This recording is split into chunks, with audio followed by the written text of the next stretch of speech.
Dalam beberapa tahun terakhir, PSSI selalu melakukan program naturalisasi. Mereka mencari pemain keturunan yang bisa memperkuat timnas Indonesia. Hasilnya, ada beberapa pemain keturunan yang saat ini sudah membela tim Garuda. Sayangnya, langkah PSSI tersebut mendapat protes dari kaum local pride.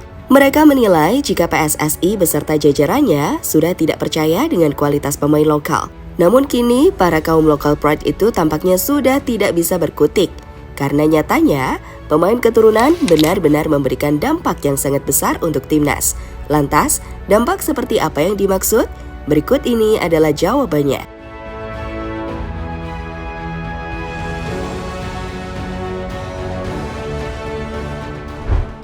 Timnas Indonesia saat ini dihuni oleh beberapa pemain keturunan, dari mulai pemain belakang sampai pemain depan. Dari beberapa posisi tersebut, yang paling banyak ada di posisi back. Bagaimana tidak? Karena di posisi tersebut ada pemain seperti Alkan Bagot, Jordi Amat, Sandy Walsh, hingga Sean Patinama. Mereka inilah yang saat ini menjadi andalan timnas di lini belakang. Pemain tersebut juga dipadukan dengan pemain lokal seperti Asnawi Mangkualam, Rizky Ridho, hingga Pratama Arhan.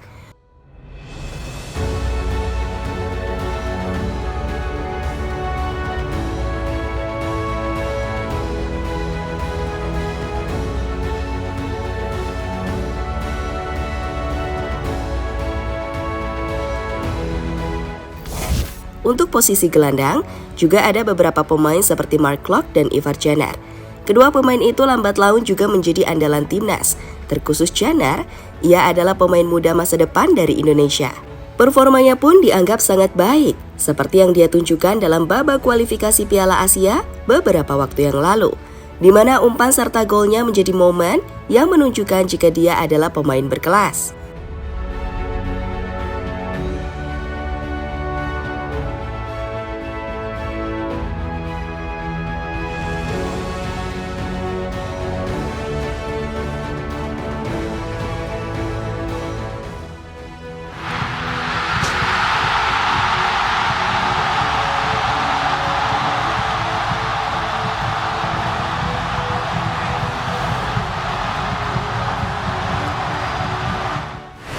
Berbeda dengan posisi bek dan gelandang, posisi lini depan masih dianggap kurang karena di posisi tersebut cuma ada Rafael Struijk. Namun tak mengapa, karena perlahan striker timnas mulai menunjukkan ketajamannya seperti yang ditunjukkan oleh Dimas Drajat, Ramadan Sananta, hingga Hoki Caraka. Ketiganya mampu tampil baik dalam babak playoff kualifikasi Piala Dunia. 8 gol tercatat mampu dibukukan oleh 3 pemain tersebut. Keputusan yang baik. Bola kali mengenai kita lihat masuk gol Dimas Drajat hanya membutuhkan waktu 6 menit untuk bisa menciptakan gol pertama bagi tim Garuda. Kanan ada Sandy Walsh berdiri bebas Sandy dan gol pertama dari pertandingan kedua di timnas Indonesia. Hoki Caraka membuat Indonesia unggul sementara 1-0. Semua cepat terlepas kita lihat dan gol Ramadan Sananta 6-0. Sebuah apakah offside ya?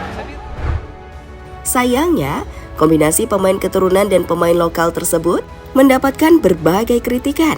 Kritikan itu datang dari orang yang sangat cinta dengan produk asli Indonesia. Mereka khawatir adanya pemain keturunan akan merusak masa depan dari pemain lokal, karena mereka pasti akan tergusur dengan pemain keturunan. Namun nyatanya, sampai saat ini hal itu belum pernah terjadi. Malah sebaliknya, saat pemain keturunan memberikan efek yang baik untuk timnas Indonesia. Meningkatkan level timnas Indonesia. Meski belum pernah menjadi juara, namun adanya pemain keturunan benar-benar meningkatkan level dari timnas Indonesia. Pengalaman mereka bermain di Eropa benar-benar berguna dan dapat diserap dengan baik oleh pemain lokal.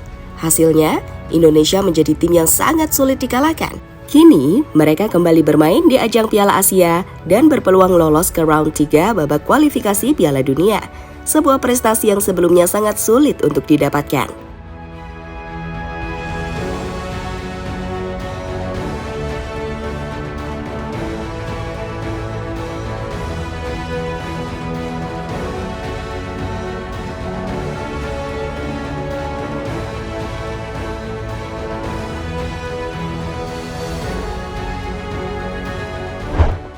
pemain lokal tertantang untuk bersaing. Seperti yang dikatakan tadi, kaum local pride khawatir jika pemain keturunan akan menggusur posisi pemain asli Indonesia. Itu adalah sikap yang menunjukkan jika mental local pride adalah mental yang lemah. Harusnya dengan pemain keturunan, para pemain lokal harus mau bekerja keras agar posisi mereka tidak tergusur. Hal itulah yang saat ini ditunjukkan oleh Rizky Ridho hingga Asnawi Mangkualam, yang hingga kini posisi mereka sangat sulit digeser. Padahal kedua pemain tersebut mendapatkan persaingan ketat dari Sandy Walsh, Elkan Bagot hingga Jordi Amat. Angkat Asnawi di kotak penalti. Shooting langsung dan gol! Rizky Ridho 5-0 Indonesia. Gol kedua Rizky Ridho ke gawang Brunei. Mental Indonesia menjadi terangkat. Salah satu kelemahan Indonesia terletak pada mentalnya. Jika mental timnas kena, maka akan berpengaruh pada pola permainan di lapangan. Hal ini sering terjadi saat skuad Garuda melawan Thailand hingga Vietnam. Kini dengan hadirnya pemain keturunan, harusnya mental dari para pemain menjadi terangkat dan tak takut lagi saat harus berhadapan dengan tim kuat macam Thailand, Vietnam, hingga tim-tim Asia yang lain.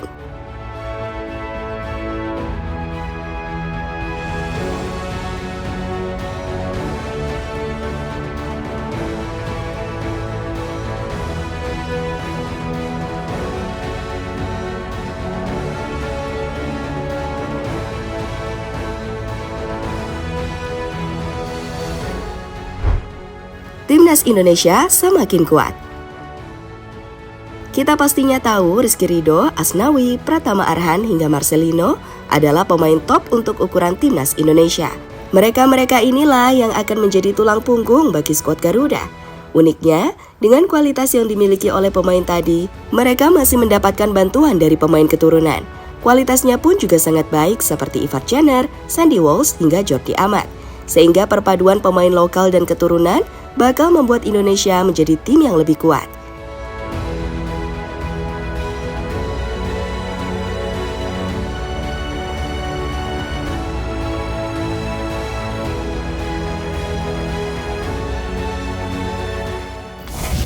Jadi itulah beberapa alasan jika adanya pemain keturunan membuat timnas Indonesia menjadi lebih kuat.